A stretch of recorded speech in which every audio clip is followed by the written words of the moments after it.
Well, good afternoon. My friends, the last few months have made it crystal clear that when it comes to long-term care, we can't accept the status quo. Thanks to our frontline heroes, the vast majority of homes have now stabilized. But we have clearly seen the system is broken. And after decades of neglect and underinvestment, the cracks in the system can no longer be ignored. What we need is significant investment in the long-term care sector. We need to tear down and redevelop old homes, and we need to build new ones. We need thousands of new long-term care beds, and we need them fast. When it comes to long-term care, it can't be business as usual. We need action, and we need it now. My friends, we're committed to building 30,000 long-term care beds over the next 10 years. And today, we're making a historic investment of $1.75 billion to kickstart the development of long-term care beds in Ontario. Today's announcement will result in an estimated nearly 8,000 new long-term care beds and 12,000 redeveloped long-term care beds. These estimated 20,000 beds are the first step in a number of new initiatives we'll be putting forward to meet our target. And we will continue to plan for more long-term care beds until we reach our goal. And we're getting shovels in the ground. We're building new beds, and we're upgrading existing ones. We're redeveloping homes to modern design standards, so our seniors have access to features like private and semi-private rooms and the latest medical technology. My friends, we inherited a broken system. A system where tens of thousands of seniors were left on wait lists for beds. A system where seniors are waiting in emergency rooms and hospital hallways. A system where many seniors are denied the comfort of air conditioning during the summer months. It's unacceptable, and we're going to fix it. And that's why last week I committed to finding solutions for problems with air conditioning in long-term care homes. These are problems that have been around for decades.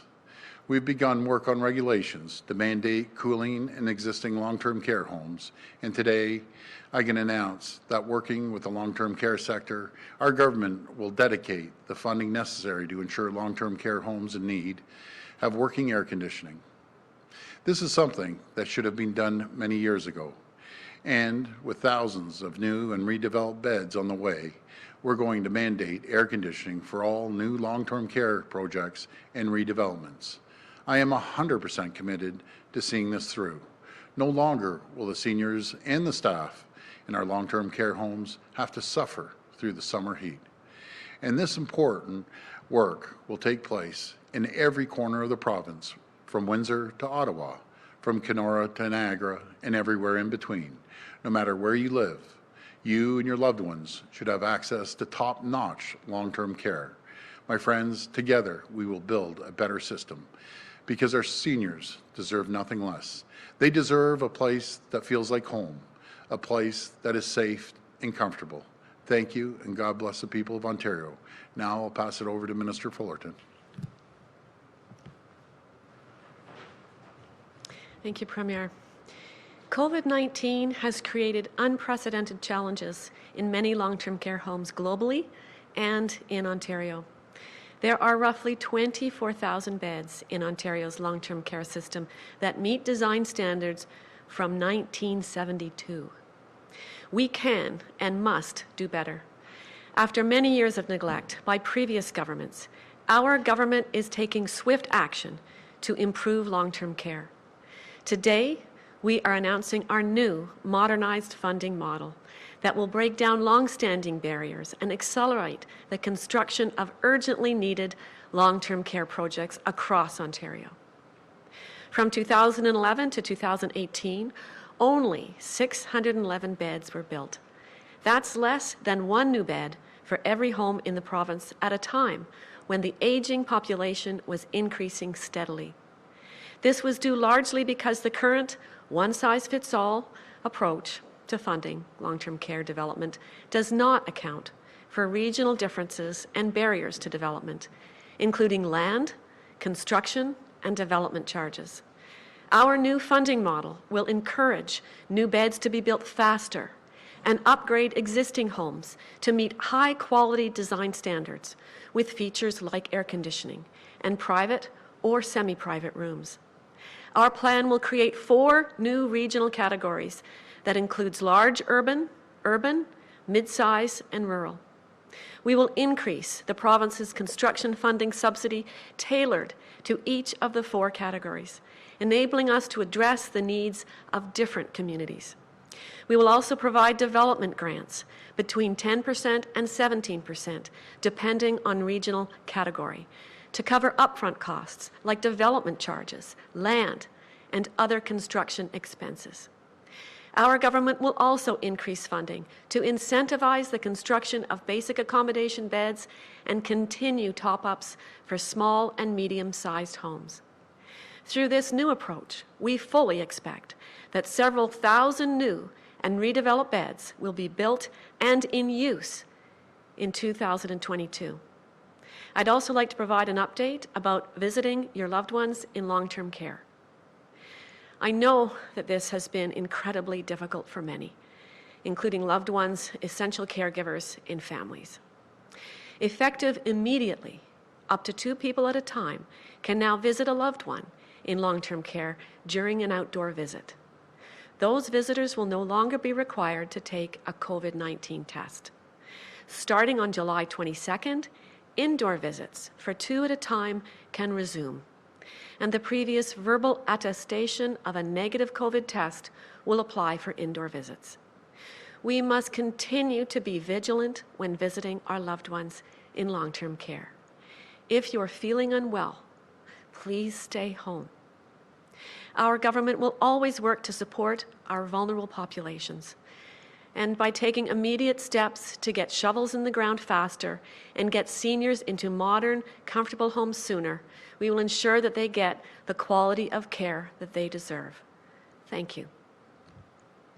Okay, we'll go to the phone line for questions. First question. First question comes from Randy Rath from Sage CHTV. Please go ahead. Hi, Randy. Hi, Premier. I'm wondering the air conditioning fund that you've set up, will private for-profit operators be able to draw from that fund? And if they're able to, why would you not just say to them, you have to provide air conditioning like you have to supply fire suppression? If you don't mind, I'll hand this over to the minister. Thank you. Thank you. So now whatever ownership it is, whether it's for-profit, municipal, or not-for-profit, ultimately it's about resident safety and well-being and their health. So we're taking a very resident-centered approach to this. That's what matters the most, and obviously staffing in the homes as well. So we want to make sure that the residents are well cared for, and this has to be across the board, and we want to make sure that we are consistent in that expectation. Follow-up? Okay, and I also want to ask about retirement homes as opposed to long-term care homes. We have a home in Hamilton, the Cathmar retirement residence, that went right through the recent heat wave with very few rooms air-conditioned, and finally they came in and fixed the air conditioning, and it no longer works 4 days after it was fixed. What is the government going to do to provide air conditioning in retirement residences? So thank you for the question. I'm not going to speak for Minister Cho, but I can address the question. Retirement homes are under the Ministry of Seniors and Accessibility, but overall, I can tell you that as our government works to redevelop homes and make sure that the standards are there so that we can have an expectation that residents, whether they're in a retirement home or in a long-term care home, receive the quality care that they deserve, that keeps them safe and addresses their well-being overall. So in retirement homes as well, some of them are older buildings, and specifically to long-term care, that demonstrates the necessity to redevelop. The issues surrounding where we put air conditioning in our long-term care homes has to be a thoughtful process. There is a concerns around how air flows in those homes, and we need to be thoughtful about that process. But we want to make sure that top of mind is resident well-being.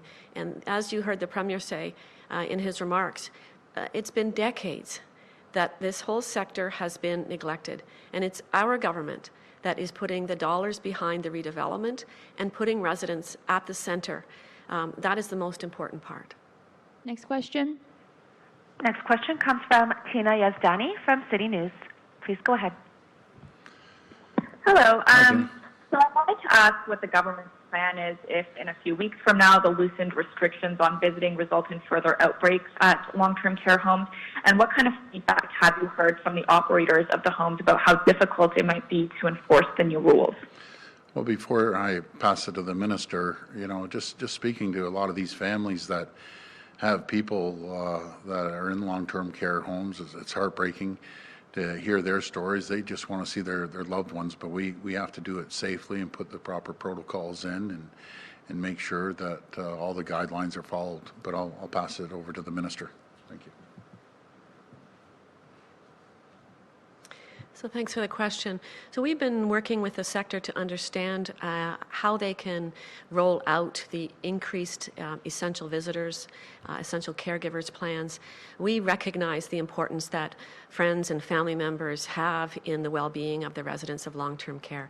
And I just want to remind us all that we are still in a state of emergency in Ontario. We must be vigilant and we need to adapt as time goes on, taking the very best evidence and science that there is to inform us as to next steps. Testing is a big part of that, and Ontario has been hit harder than some other provinces, and there is no doubt about that. And so we want to make sure that the testing is there, that our homes can manage the influx of visitors that so rightly want to see their residents and loved ones in long-term care. So this is a process that we will be vigilant with and we'll be monitoring. We're working with the Chief Medical Officer of Health and the public health units to address any sparks, shall we say, that might be occurring in different regions. Follow up. And this next question is from my colleague, Erica Natividad. For many childcare centers being forced to operate at limited capacity after months of closure with no support from the government is not sustainable and could result in the loss of thousands of childcare spaces. What is the province's plan on supporting childcare centers? Well, we're focused on childcare centers, as Minister Lecce mentioned the other day in his announcement. We'll have 91% of the childcare spaces open, and I think I mentioned yesterday, our goal always is 100%, not 91%, but we're working on the balance of the 9%. But our goal always is to have enough safe places for our children to go, and that's what parents expect, and that's what we're going to do. Next question. Next question comes from Lucas Meyer from News Talk 1010. Please go ahead. Hi, Lucas. Hi, Premier. Thank you very much. If I could actually pivot to education, as I'm sure you saw today, the TDSB coming out with their draft plans, hundreds of millions more for more educators, possible cutting of French altogether. I'm just wondering, what have you thought of this? These are draft plans, obviously. It's not the final recommendation, but, what have you seen? What have you thought of what you read? I know our friends at CTV Ottawa reported on, private schools being perhaps more ready to go going into September. So I'm just curious, what have you thought of, the biggest board, what they're preparing for, at least for today? Well, first of all, when it comes to education, our government's putting $750 million more than any other government, including ours last year, $750 million more into education, and we're putting $250 more per student. In saying that, with the TDSB, we always value their input in all the other boards right across the province. But just keep in mind that the TDSB is going to get $55 million more than they did last year. And within that $55 million, there's $23 million allocated to hire more teachers. So we'll assess the whole area of education as we're doing right now. And just keep in mind, when we came out with our announcement, and I think it was a great announcement that we're making sure that we're ready for all scenarios. That was, I think it was June the 17th, June 16th, and we were averaging 247 cases a day. That's the average. Now, a month down the road, that none of us can predict, but down the road, we're averaging just a little over 100 cases. And I just wish I had that crystal ball to see where we are in a month down the road or 2 months down the road. But I think the minister has it bang on, working with the boards and allowing them to come up with different ideas. And we always have to look at the worst case scenario. God forbid we get hit with a second wave or flu season hits. We have to be prepared. Our goal as a government is to have kids in the classroom 5 days a week, and more people I talk to, be it teachers or be it parents and school trustees, everyone's saying, hey, we want our kids in there 5 days a week. So that's what our goal is. But again, I just can't predict what's going to happen 2 months down the road, and hopefully we'll be able to have some really great results. But thank you. In the case, Premier, though, that you can't go to that full-day class, you have to go to if certain boards have to go to a hybrid model, and you have parents that are going to have to adjust to completely rearranging potentially their work life. I mean, what's the message to those families and parents now who are potentially contemplating that reality? Well, the message to the parents, we're working every single day. The school boards are working every single day, coming up with different scenarios, and we have the 3 different scenarios, but by the time school opens, we'll have it down pat. But again, I just wish I could see, and that's crystal ball, what's going to happen in 2 months down the road, and hopefully we'll bring the cases even lower, below 100, and we'll have a little more certainty. I understand parents, when I talk to them, they want certainty in where they're going to be in September for their own jobs, but for their kids as well. And you know, I'm sure we've all talked to kids. They're itching to get back to school. They're just itching to get back to school, and good for them. They want to see their friends. They want to start learning in a kind of relatively new normal. Let's see how that plays out. But we're working extremely hard on this. Next question. Next question comes from Lauren Pelly from CBC News. Please go ahead. Hi, Laura. Hi there. Last week, Windsor-Essex officials asked the province to take on the coordination of the response to outbreaks at farms in Essex County. Yesterday, they said they're still waiting on a response. And Leamington's mayor suggests it'll take weeks to get these outbreaks under control. So will the province take over, and how long will provincial resources stay on the ground, if so? Well, before I hand it to the Minister of Health, you know, I can't wait to see the people down there.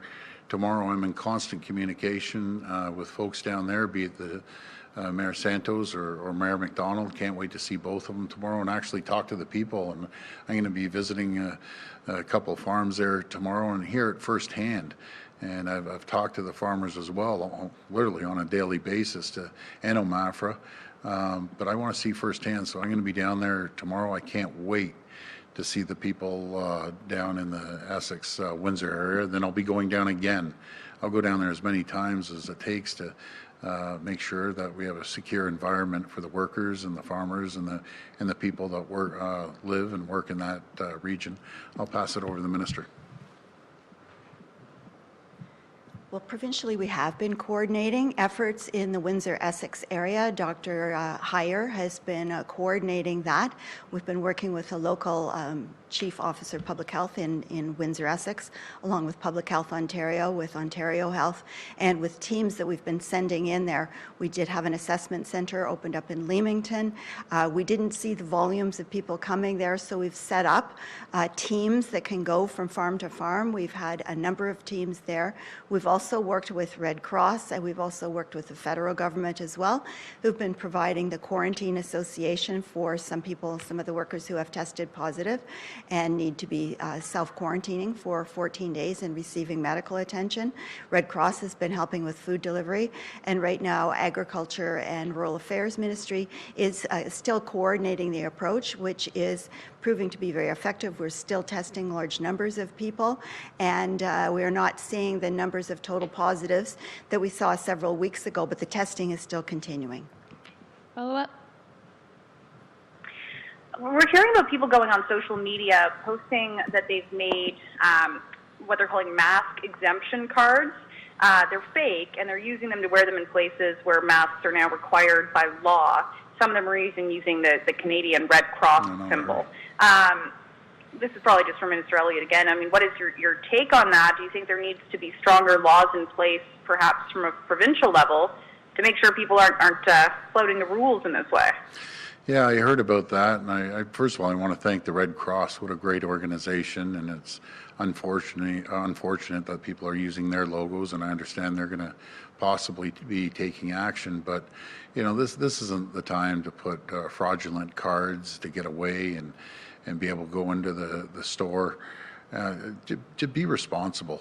Don't be a scammer and say that you can't wear a mask and make up some fraudulent cards. It's unacceptable in my opinion. Everyone else is wearing a mask when you go into stores. Wear a mask. Wear a face covering. If you don't have a mask, wear a face covering. But as far as I'm concerned, it's totally unacceptable. Next question. Next question comes from Natasha MacDonald from Radio Canada. Please go ahead. Hi, Natasha. Hi, Premier. I was wondering if we could get an update on the federal contact tracing app. So when it was delayed earlier this month, you said it was a question of getting all provinces on board, but now we know that Quebec is launching consultations until August 2nd at least. So I'm wondering if you know when the app will be launched in Ontario. Is it going to be before that date? Well, right now it's with the feds. We're ready here in Ontario, and maybe I'll pass to the Minister of Health. But we're ready to go on this app. I'm proud that it came from Ontario. I'm proud that our folks here in Queen's Park helped out with Shopify. I'm just grateful for Shopify stepping up and helping us out and supporting this app. I think it's important that we have it, but we're just waiting for the green light from the federal government. Maybe the minister can add to this. Well, we are waiting for the federal government to determine when they're going to start rolling out the app. We are ready to go, and we intend to have a vigorous advertising campaign for it because, of course, it'll be available, but it's only going to be useful if large numbers of people download the app and actually use it. It's very simple. I've seen several demonstrations of it. It's very useful even for someone who's not really big into technology. So I really encourage people when it does become available, please use it. It's completely anonymous. It does not identify you personally. It only identifies you as a number being somewhere that may be in contact with somebody with COVID-19. It's been thoroughly vetted by the Information and Privacy Commissioner. It's ready to go. It's a great app, and it's been developed locally. So we're very proud of it, and we do hope that everyone in Ontario will download it when it does become available. Follow-up? My follow-up is for Minister Fullerton. Yep. So back to the fund for air conditioning. First off, I'm sorry if I missed this, but could you say how much money will be allocated to this fund? And second, we know for-profit homes have chosen not to upgrade their facilities. So how will you ensure your ministry holds them accountable to make sure they install air conditioning? Well, we've consulted with the sector and studied the long-term care development issues for the past year. COVID-19 slowed us down a little bit, but all the due diligence that we've done to understand this issue has been worked into this redevelopment, this modernization funding plan. And the air conditioning is part of how we will move forward to make sure that the health and safety and well-being of residents is at the center. In terms of an exact number for the fund, we have to understand the current regulations, the current issues surrounding COVID as well, and understanding even the use of fans in our homes has to be considered, how we orient the fan, how they can be used. There's multiple different ways of cooling homes as well, and that has to be understood. So in the context of COVID-19, it does change some elements, but as you've heard earlier in this presser, that we will be making sure that homes have air conditioning. And I can tell you that there are no homes that have no air conditioning that are covered under the or represented by the OLTCA. But there are issues with some of the older buildings in terms of the electrical system being able to take more of a load. And all of these things have to be considered. It is complicated. Last question. Last question comes from Jessica Smith from Queen's Park Briefing. Please go ahead. Hi, Jessica. Hi, thanks so much. Thank you. So a few weeks back, you took a question from CBC's Mike Crawley. He asked if you were planning to give some immunity to businesses concerning civil claims related to COVID transmission like BC has done. Since then, the opposition has focused on what that could mean for long-term care homes. Can you update us today on what your plans are on this issue? Sure, with the long-term care homes, especially the bad actors, I just don't believe in protecting bad actors. And when it comes to other companies right around the province, give you an example, someone could go in a little mom and pop convenience store and walk out and 2 days later say, well, I got COVID in the convenience store. That's just not fair to small businesses. I know the Attorney General's office is working on this, and we'll be rolling out a plan very shortly. But I just feel we have to protect the really good businesses, vast majority of them. But when it comes to long-term care, I don't believe we should protect people that were careless. Follow-up? Thanks so much. Thank you. BC's order doesn't cover gross negligence, and it only counts if the businesses were following the public health guidance. Can you give us a sense if you're contemplating the same thing here? And to add to that, the Long-Term Care Association says the homes need this kind of protection because they're having, sorry for the traffic nearby, because they're having trouble getting adequate insurance right now. What can you do to address that problem as well? Well, I'm sorry, we're a little muffled on that question. I apologize, I couldn't really hear that, but what are we going to do for long-term care homes? Is that correct? I'm sorry. I apologize. Sorry about that. No, it's my fault. I'm bouncing my baby outside and the truck goes by. So the Long-Term Care Home Association says that homes need this kind of liability protection because they're having trouble getting adequate insurance. That's the root of this. Okay. Is there anything the government can do if you're not prepared to give them this kind of liability protection to help them get insurance? Well, we'll sit down with the Minister of Finance and talk to the insurance companies. I think everyone deserves insurance, number one, to protect the patients and protect the nurses and visitors that come into long-term care. So I'll bring this up to the Minister of Finance, and thanks for bringing that to my attention. Thank you. Thank you. Okay, thank you, everyone. All the best.